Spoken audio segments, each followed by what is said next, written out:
Ang Espiritu klaro nga nag-ingon, nga sa umaabot nga panahon, may mga tao nga mamiya sa ilang pagtuo.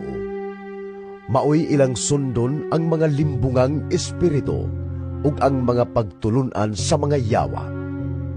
Nagikan kining mga pagtulunana sa limbong sa mga taong bakakon, ug ang ilang mga konsensya dili na mubati nga daw gipasuan og binagang puthaw.